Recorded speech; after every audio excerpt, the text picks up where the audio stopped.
నాకు తెలిసి దేశంలో అయినా ప్రపంచంలో అయినా జర్నలిజాన్ని సర్వనాశనం చేసిన వాళ్ళలో మొదట మన రాష్ట్రంలో ఉన్న ఒక సెక్షన్ ఆఫ్ మీడియా ఏదైతే ఉందో దానికి మించిన వాళ్ళు మరొకరు కనపరాలేము.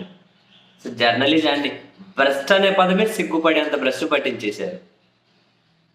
ఒక వ్యక్తి మీద ద్వేషం, ఒక వ్యక్తి మీద అసూయ, ఒక వ్యక్తి మీద కుళ్ళు. అసలు జర్నలిజానికి అవి వాటితే మోసం, అంత అంత దారుణంగా దిగజారిపోవడం. జగన్ గారు సీఎంగా ఉన్నప్పుడు ఏమనేవాళ్ళు, రాష్ట్ర ప్రయోజనాలను తాకట్టు పెట్టి కేంద్రంతో సిబిఐతో ఏమంటారు కుమ్మక్క అయిపోయారు తన కేసులో ముందుకు పోకుండా అని చెప్పి వరుస పెట్టి కథనాలు రోజు ఇదే పని చేసేవాళ్ళు. మరి అంతకుముందు చంద్రబాబు నాయుడు గారు ఎన్డీఏలో భాగస్వామిగా ఉండే వాళ్ళు ప్రభుత్వం నడిపారు. మరి అప్పుడెందుకు ఆ కేసులో ముందుకు పోలేదంటే తెలియదు. ఎందుకంటే అది వాళ్ళకే తెలియాలి. ఎందుకంటే భ్రష్టు పట్టించే వాళ్ళు కదా, ఏది ఎట్లా బుద్ధి పుడితే అట్లా మాట్లాడుతూ పోతుంటారు. 14 నుంచి 19 చంద్రబాబు గారు కదా ముఖ్యమంత్రి. జగన్ గారి కేసులు అంతరిక్షానికి పోయినాను అప్పుడు రాష్ట్ర ప్రయోజనాలను తాకట్టు పెట్టి అని 19 నుంచి 24 వరకు. పోనీ ఆ స్టేట్మెంట్ మీద ఇప్పుడున్నారా? ఇప్పుడు వరుస పెట్టి డిబేట్లు ఏమని, సిబిఐ జగన్ కుమ్మక్క అయిపోయారు. ఇప్పుడు అధికారంలో లేదు కదా, మరి ఇప్పుడు ఏ ప్రయోజనాలు తాకట్టు పెట్టి సిబిఐతో కుమ్మక్కయ్యారు అని ఇంతకుముందు స్టేట్మెంట్ తప్ప ఈ స్టేట్మెంట్ తప్ప ఏది బుద్ధి పడితే మాట్లాడుకుంటూ పోతారంటారా బాబు మీరు? కేంద్రం ఎన్డీఏ, అందులో రెండో అతిపెద్ద భాగస్వామ్య పార్టీ టీడీపీ. ఆ టీడీపీ అధ్యక్షుడు జగన్ని ఎప్పుడిప్పుడు నిర్వీర్యం చేయాలని చెప్పి ఆయన కాసు కూర్చున్నారు. అన్నప్పుడు సిబిఐ జగన్తో కుమ్మక్క అయిందంట. మరి ఇంకా పైన ప్రభుత్వాలు ఏం చేస్తున్నాయి? గుడికాడికి పలు దొంగతున్నాయా? అంటే వీళ్ళు ఏం చెబితే అది జనాలు నమ్మాలి, ఏది బుద్ధి పడితే అది మాట్లాడాలి, ఏది చెబితే అది జనాలు నమ్మాలి.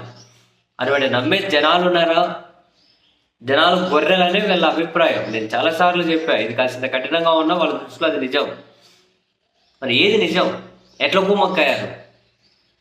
ఏది నిజం? ఎట్లా కుమ్మక్కయ్యారు? మన అర్థం పడతాం ఉందా ఈ స్టేట్మెంట్లలో?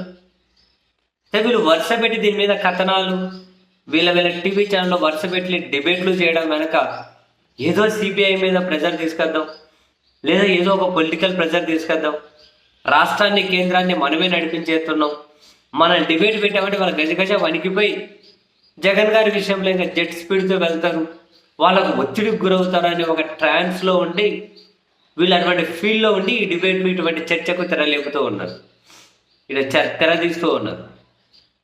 స్పష్టంగా అర్థమవుతుంది వీళ్ళు ఏదో ఒక ఒత్తిడి తీసుకురావడం, ఏదో ఒక ప్రెజర్ తీసుకురావడం కోసం జగన్ గారి కేసులను ఏమో చేయాలి అని చెప్పి ఒక ప్రెజర్ తీసుకురావడం కోసం. జగన్ అధికారంలో ఉన్నప్పుడు ఇంతే, జగన్ అధికారంలో లేనప్పుడు ఇంతే. అధికారంలో లేనప్పుడు సిబిఐతో కుమ్మక్కయ్యాడు, అధికారంలో ఉన్నప్పుడు సిబిఐతో కుమ్మక్కయ్యాడు. చంద్రబాబు సార్ అధికారంలో ఉన్నప్పుడు జగన్ సిబిఐతో కుమ్మక్క అవుతాడు. చంద్రబాబు సెంట్రల్లో రెండో అతిపెద్ద భాగస్వామి పార్టీగా కీలకంగా ఉన్న కూటమిలో ఆయన కూడా జగనే కుమ్మక్క అవుతాడు.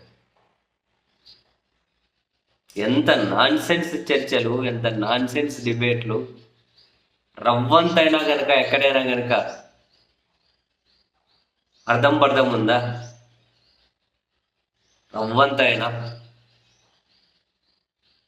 ఎవరా అయ్యా, ఎట్లా జర్నలిస్టులు అంటారు వీళ్ళను? మరి మినిమం మరి ఈ స్థాయి వరకు దిగజారిపోతేనే టీవీ ఛానల్లో పెడతామేమో, ఈ స్థాయి వరకు దిగజారిపోతేనే కోర్టులు వేసుకొని డిబేట్లు పెడతామేమో. తెలియదురా బాబు.